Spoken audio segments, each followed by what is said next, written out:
Hi, guys. Welcome to another episode of the Marketing Rizz Podcast. I'm your host, Crispino, and for today's episode, we have a guest who carries a lot of rizz and charisma himself. He's known for being unapologetically positive. He's a serial entrepreneur and author of the book, The Celebrity CEO.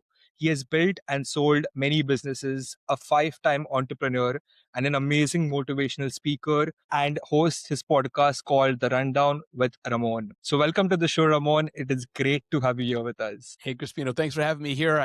My hair is a lot different than yours, but just as amazing. So thank you for having me here. I appreciate being on your show today. Very nice to talk to you and learn with you. So thank you so much. Thank you, Ramon. It is amazing seeing you after a long time. I think it's been about 3 years, and our first podcast was also amazing. I really enjoyed connecting with you, so I thought we should definitely have you on again. So, thanks again for coming. You're welcome. So, if there's something else that you'd like to add and tell our viewers a bit about yourself and what you've been working on lately. Sure. Yeah. No, the summary of it is we work with the best brands in the world and really help them better reach small business owners. We do that through our agency.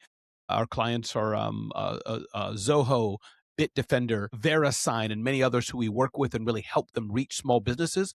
We do that through the events, through our online content, through our podcast, through brand representation. So that's one line. And then, of course, as you may know, I'm a motivational keynote speaker. I've spoken around the world, including India, Aruba, all over the United States. So really keynoting events, hosting events, and bringing some energy and excitement to the best business events in the world. So, and then lastly, publisher of zoneofgenius.com, which is an online publication focused on helping entrepreneurs start and build better businesses. So that's what I do. Lovely, Ramon, lovely. And I was going through Zone of Genius as well. There's some amazing content out there. And one really struck a chord. You recently published an article on how low impact work burns out entrepreneurs. And I feel that's very underrated. People don't talk about it much. So is there something like, I'd love you to talk about that a bit to begin the podcast with. Yeah, I think even in my own business, for example, me doing podcasts, me doing the things I'm doing, I thought one day, I said, you know what, there's somebody else that could do this better, faster, easier, cheaper possibly than me.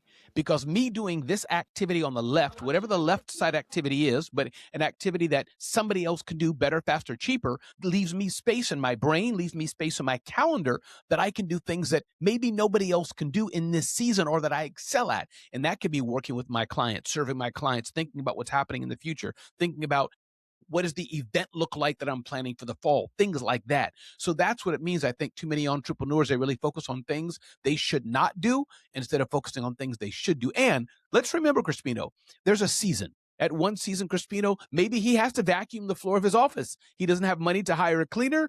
There's just him. There's seasons for that. But at some point, in order for you to have a team meeting and lead the team meeting, which you should be doing, you have to hire somebody else to vacuum the floor, metaphorically, whatever vacuum the floor means for you. It could be coding, it could be WordPress, it could be AI, it could be working on funnels, it could be design, anything that you as the entrepreneur and leader that you can delegate to somebody else can do. Absolutely. That makes a lot of sense. So Ramon, in this episode, I like to focus a lot on personal branding for small businesses and startup entrepreneurs. And you wrote a book called as The Celebrity CEO with a focus on personal branding. So firstly, I'd like to ask you, what exactly do you mean when you say a celebrity CEO?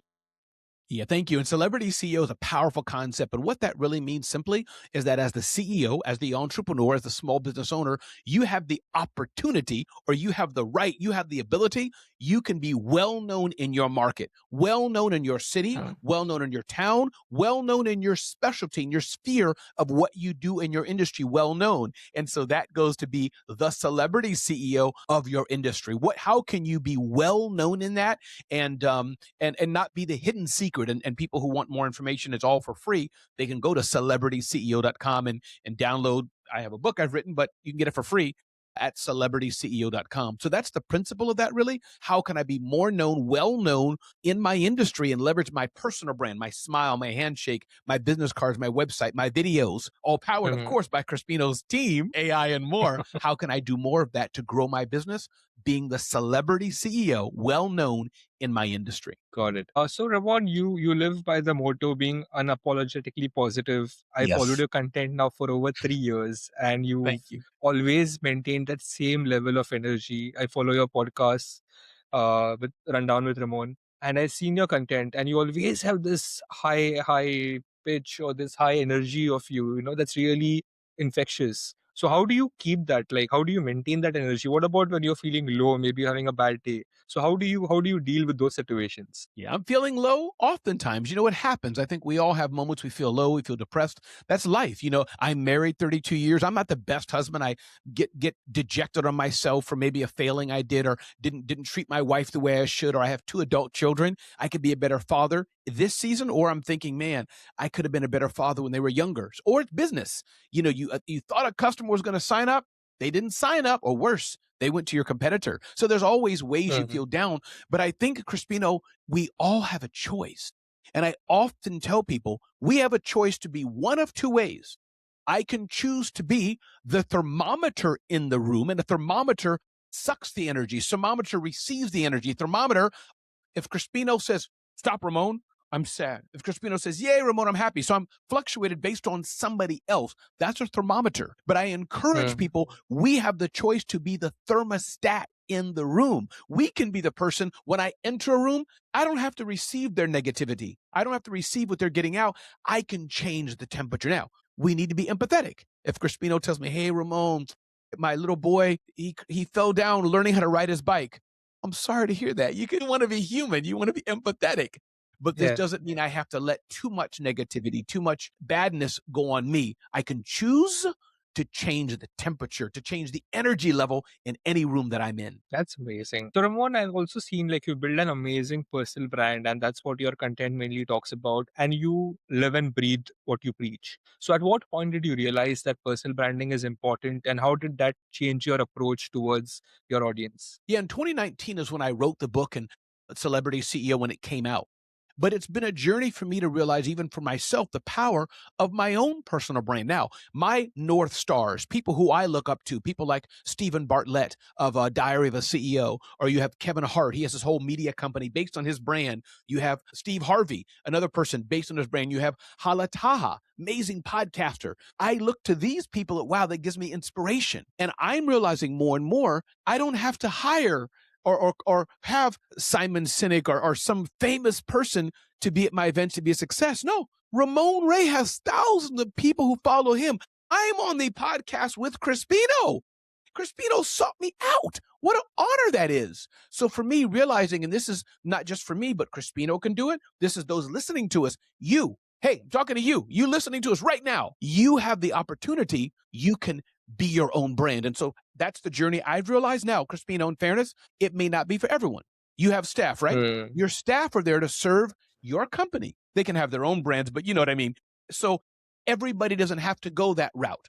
But for me, and especially I find for smaller brands, we have the choice. We don't have to necessarily just build our brand on the back of the corporate name. We can use who we Mm. are, Crispino, Ramon, and that can be an asset to our company. Absolutely. But Ramon, you have infectious energy. It's like your superpower. But what about the introverts out there who don't have this kind of energy?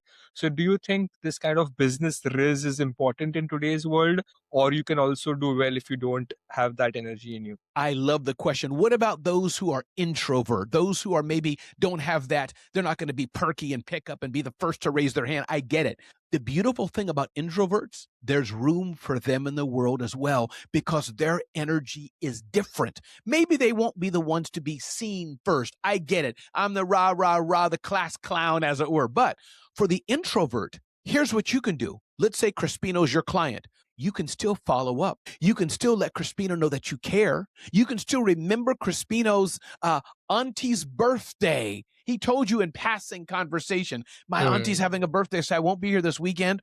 Ooh, you can remember that and send him a special holiday or birthday card for her. So the introvert, whereas I may miss some things, I may be, ooh, and that's my gift. That is my gift. The introvert as well, she or he, they have a special gift as well. And their gift can be other things, their attention to detail, their empathy, their being able to be nurturing, how they follow up, how they care, maybe how they listen, and they come up with a better way of doing it than maybe I missed. So Mm. introverts, I'm team introvert all day long. Their energy is just different than mine, and they should leverage it as well.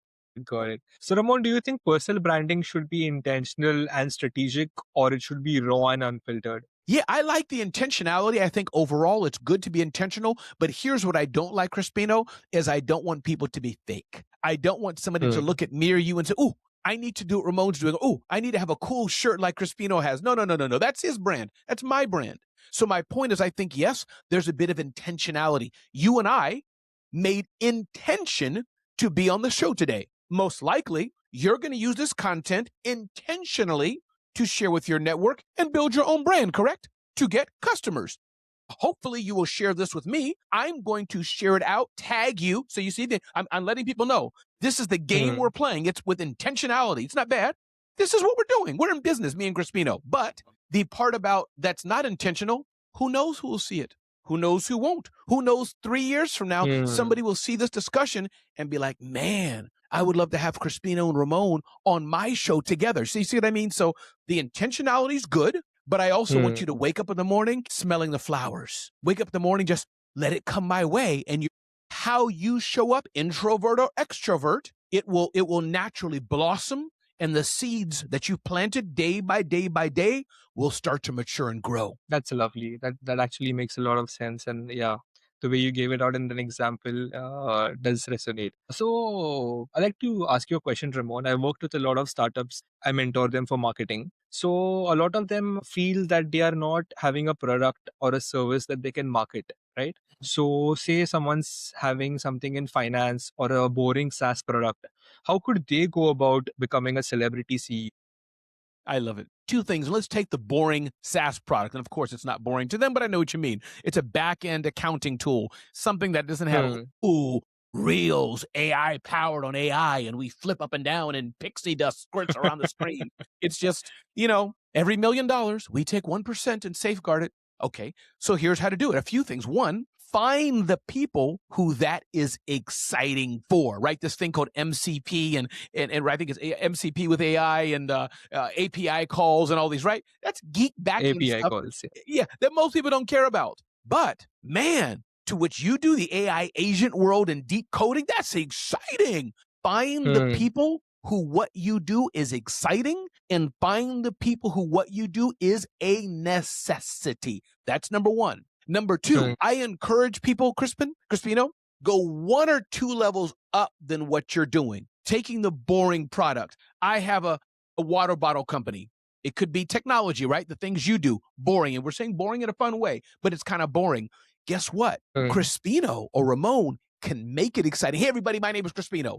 Thanks for being here today. Your baby cries at night and you're wondering, how does it work? Well, guess what? My AI-powered widget has a coding in the back that hears the sound of your baby and knows it a dog howling, ooh, or is it your baby crying, wah? Our technology can differentiate it, and we can call you to help your baby. So you see what I mean? Kind of, it's boring technology in the back, but I took it 2 levels up and I made it exciting. Trust me, people will never forget a dog howling, or a baby crying, wah. You'll never forget it. Yeah, absolutely. So Ramon, how do you think entrepreneurs should look at personal branding if they want to play a long game for like 10, 20 years? Yeah. I think one of the few things I can suggest, and I wrote about it in Celebrity CEO, I think every entrepreneur should be leveraging the power of LinkedIn or some other tool. Most of it's LinkedIn, but LinkedIn to really extend your brand. Be a thought leader. Nobody can stop you. As I tell people, you should be a publisher's mindset. Have a publisher's mindset.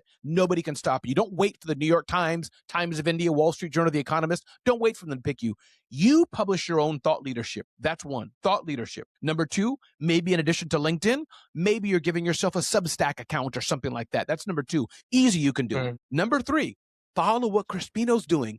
Do you have your own podcast? Are you regularly interviewing other thought leaders who can help advance your brand? That's number three. Have your own podcast. Number four, take that up another level. Do you have your own book? Maybe you should have a book on agentic AI, on security and AI. Even though there's books on it already, it's not bad for you to have your own book, your own intellectual property, and it could be a full book, or I'll just show you things I've done. This is a booklet. You can't find this on Amazon.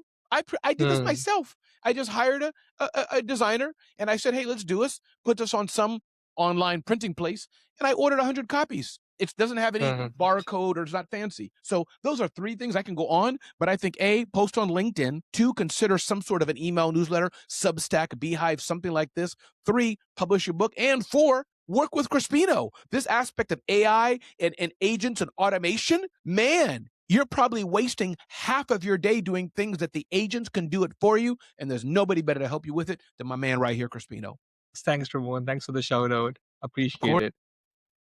So, Ramon, you've built and sold many businesses throughout your journey, right? What would you say is the one most important lesson that you've learned along the way? And I'll recap that. So I started 5 companies, a computer consulting business called Family Computer Consulting Services. I started a online publication, smallbiztechnology.com. That one I sold to another blogger. I started an event business called Small Business Summit that I sold to another event producer. I started smarthustle.com and I sold that to Zen Business. Mark Cuban sits on the board. And today I run zoneofgenius.com. So I think the biggest thing I've learned in starting the businesses is without a plan of action, it's hard to get anywhere. As my coach Lamar Tyler says, you can hustle your way to a few 100,000, but to really grow it, you need systems to really grow it and put a part of the plan together. Number 2 is who's on your team that you can delegate to that can follow the system and help you grow this day in and day out, day in and day out, day in and day out.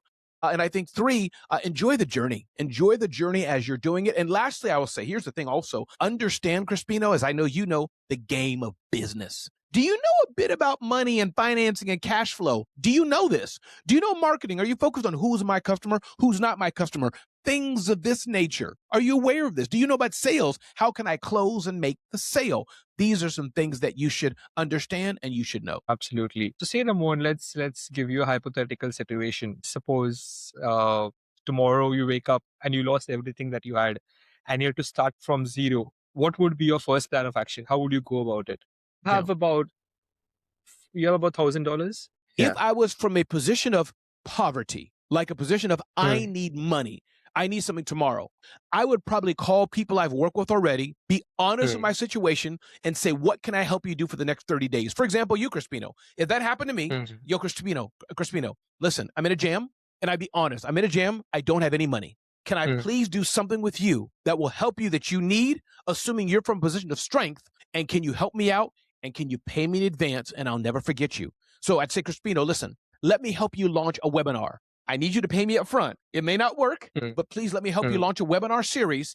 Can you give me $5,000? And in addition to the webinar series, let me help you find other guests and let me help you launch your podcast bigger than it was. In fact, Crispino, you have a team. Can I help be not your VP? Could be temporary VP and help me lead your team meetings. So what I would do is sell you on, but since you know me and trust me, right, to some degree, I'm just playing the game back where I would see who do I know? How can I add value to them and then go from there? So that's what I would do in the short term if I needed the money. If the scenario was I didn't really need the money, I was doing okay, then I would just do the playbook again. What's the industry I want to be in? Who has the need? And how can I start to make something that people need and they will buy? That's what I would do. Yeah.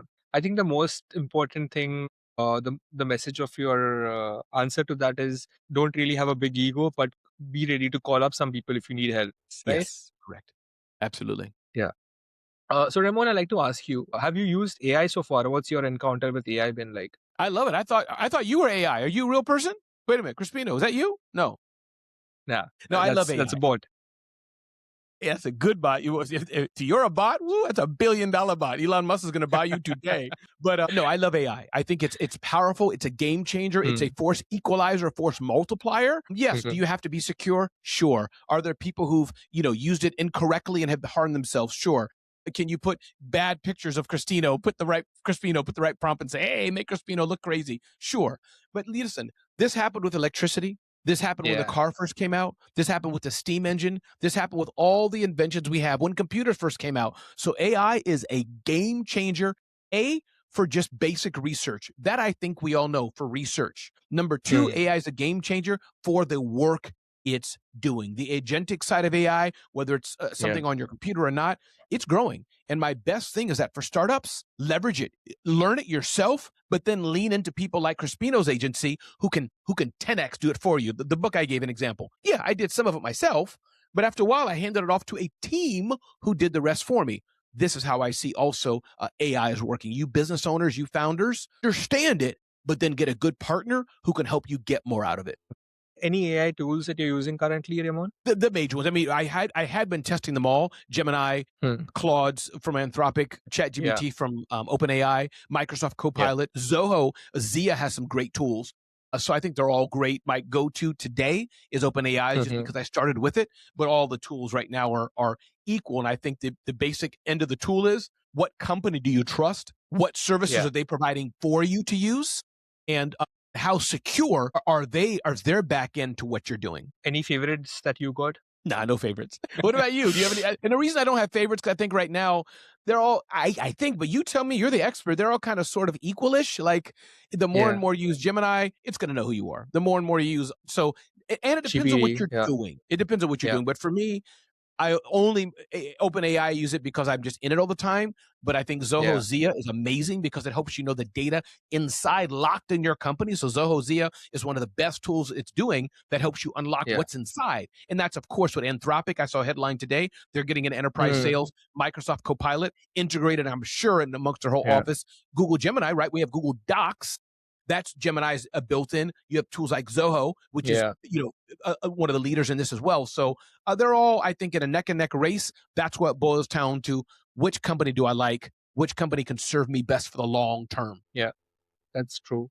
And what about you? And there are so many new tools. What's your favorite? There are so many new tools coming in. So we keep experimenting with all the tools. So we use something like HeyGen and Runway ML to create videos. So I've tried it as well. And we publish videos where it's my clone basically in the videos. It's not me, but it looks like it's me out there. So that is really cool stuff. And we are kind of going to be investing heavily in that going forward. And we use N10 to build workflows, to build agents. So there is N10 out there. There is Make. Both are really good platforms. But N10 gives a bit more of flexibility when coding. So we prefer using N10. But other than that, there are other tools as well, like email marketing tools. We can also use instantly. And now a lot of these tools have integrated in AI into their platform as well. So that really makes editing and sending automations really easy. Like previously, to record or to edit a Riverside podcast, it would take me about 4 days to make the clips and everything.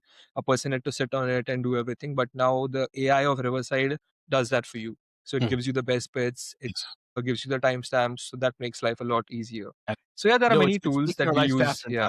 Yeah, for sure. Absolutely. But also with AI, there's another problem. And I'm sure you've seen that as well. Like every third post on LinkedIn now sounds and looks the same. Yes, correct. And that's that AI slop people are talking about. And my big annoyance is, I just think, listen, a few people, I was going to events and they put my face in AI and I said, no. Let me give you my real photograph. Use this. No AI generation. That's one. Number two, it's cute. I get it. Me and Crispino, why we're dancing. But if you're filling your feed with that nonsense, for me, it's not funny anymore. It's not like the prank, the old school prank of, people in a shower at a swimming pool and somebody pouring lotion on their head. Nobody saw who it was, and they keep I've seen those. But now everybody's just hitting a button, and it's beginning. I get it, but I would just encourage business owners, don't just generate AI nonsense. We see it and it's not. And I think my friend John Lawson says this. John Lawson said this of Colder Ice. He says there'll be a time when people are not going to say it's authentic. That will be the new thing that, hey, I'm not AI, I'm real. That will be what people want. Absolutely. Yeah. And that is one of the reasons why I thought of starting the podcast, because in a world drowning with AI content, I think there is the need and the want for something authentic. Yeah. So you spoke earlier, Ramon, about building your brand on LinkedIn, and I've started off with that. A lot of entrepreneurs that I know are doing it. So what would be your top 3 tips to build a brand on LinkedIn? Yeah, I think one, build authentic connections. Stay away from the bots that are automating it. Build authentic connections. Comment, on people. Make connections. Hey, Crispino, I saw this. Would love to connect with you. I do this, YZ. You do this, Y, blah, blah, blah. Let's connect, and I'll follow each other. That's one. I think number 2, consider posting LinkedIn newsletters. I've started doing that, and I don't know if it's changing or if it's doing anything different in my brand, but I think LinkedIn newsletters could be powerful assets to grow a brand. I like LinkedIn newsletters, and I think going live on LinkedIn. I do that, as you know, every day with my Rundown with Ramon show. It's a daily show, and I don't know. I don't have a stats of how it's going, but you know of the show, right? And the thing is, here's the thing. Don't wait about people engaging with you. Do you know how many people don't click the like or comment? You don't, right? And I have thousands of people, but do you know how many people say, Ramon, I see the rundown with Ramon? So there's only going to be a small percent of people like, click, see. But there's going to be so many more, even if they don't engage, they see your name in their feed, right? I see your name, right? So that feed, that's a win. There's Ramon again. And then Crispino remembers Ramon and says, hey, Ramon, come on my podcast. Yeah, exactly. So Ramon, the way AI is shaping up, I think it's going to be crazy the next years to come. Already AI is disrupting the workforce. What do you think in the next few years will change, and what do you think will remain the same? Yeah. I think one, just like Wi-Fi, you may be too young to when Wi-Fi first came out, but I remember when Wi-Fi first came out, the Intel logo was cool. We would buy Wi-Fi MCC, or what do they call it, cards you would slip into the side of your notebook to make it Wi-Fi enabled. Woo! Yeah. We don't even think about it anymore. It's a given. Hey, Crispino, what's the Wi-Fi password? It's like saying, do you have a bathroom in your house? It's a given. So for sure, within 5 years, 3 years, we won't be saying AI like this anymore. That's for sure. It's not even going to be a question. It'll be infused in everything we're doing. So, and that's a good and bad, a challenge. Our children, they'll be growing up with an AI world, not Encyclopedia Britannica. Just let me ask AI. It'll be thinking for me, for good or for bad. So I think that's one. I think number two, I saw a headline. I think they're right. When the bots are fighting against bots, wow, why am I calling my airline anymore when my bot, I'm standing in Newark Airport, my flight is delayed? It's obvious. I want my next flight to my destination. I'm a platinum person. All these things the bots know. They just boom, make it happen. And now we're getting to that already, but that's examples of what I mean. It's raining outside in Disneyland. Why is my phone not going up saying, hey, Ramon, go, you know what I mean? Things like that, I think, will be happening. So I think those are two things we'll see regarding AI from my perspective. Faster automation. And then and again, a headline I saw today about security even. Man, bots hacking and attacking at a higher rate and better rate, but now defended by security bots too. I don't know who's going to win that. That's going to be a fight. So that's what I'm seeing. All right. And things that you think won't change? The human-to-human connection. Nobody, because that's how God made us, will say, Crispino, I don't want to give you a hug. I don't want to shake your hand. I'm not going to sit down for some biryani. Sorry, Hyderabad people. Calm down, Hyderabad people. I'm going to use pickle in my Hyderabad fancy biryani. Sorry, I'm going to use pickle, whether you like it or not. That's just how it's going to be. That is the equivalent of adding tomato sauce in a pasta. Yeah, I know. But I like pickle. I like it a lot. I'm a Westerner, so they got to give me some exception. Let me eat it on the side, maybe. But don't you find it too spicy already, the biryani? No, like it already has so many flavors. I mean, if it's really hot, yes.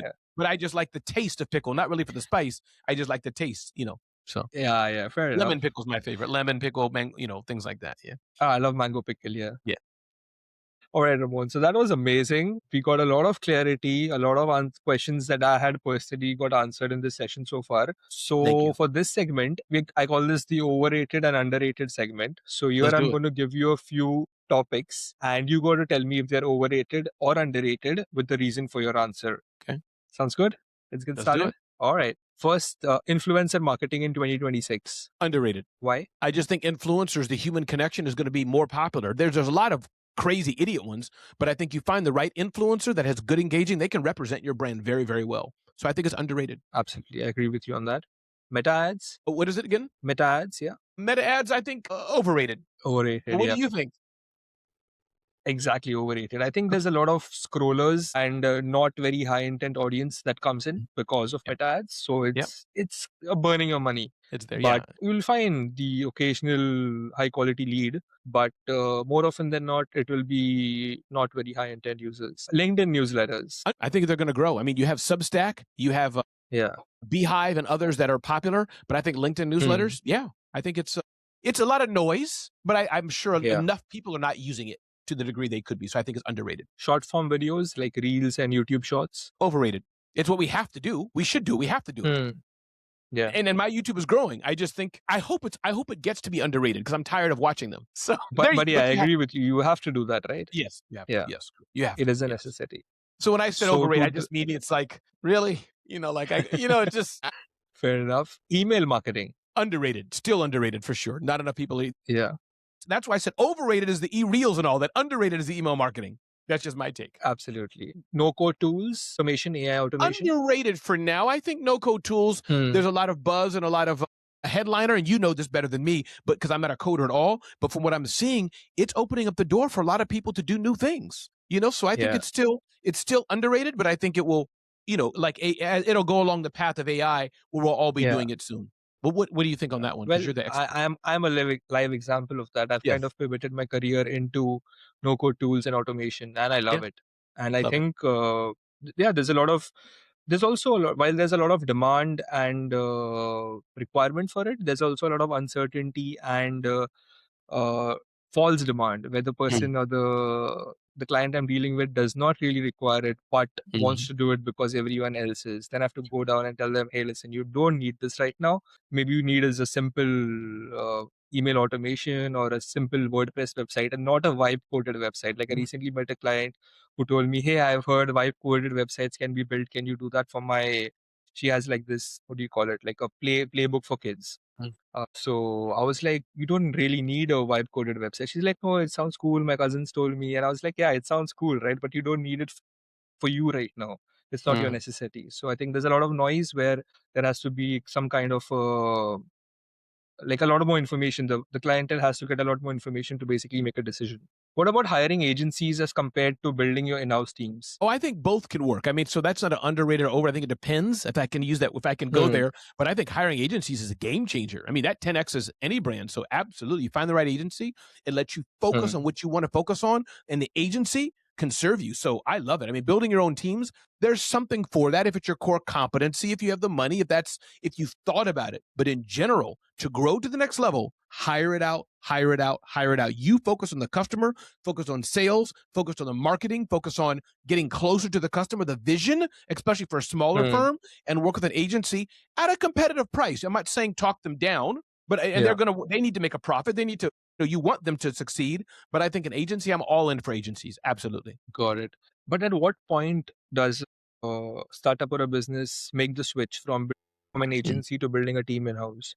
Yeah, I think it depends. It depends on the core competencies that you have, what you do well, whether the founder or the management structure. Because if you have managers or in-house talent that can manage the team you're building, go for it.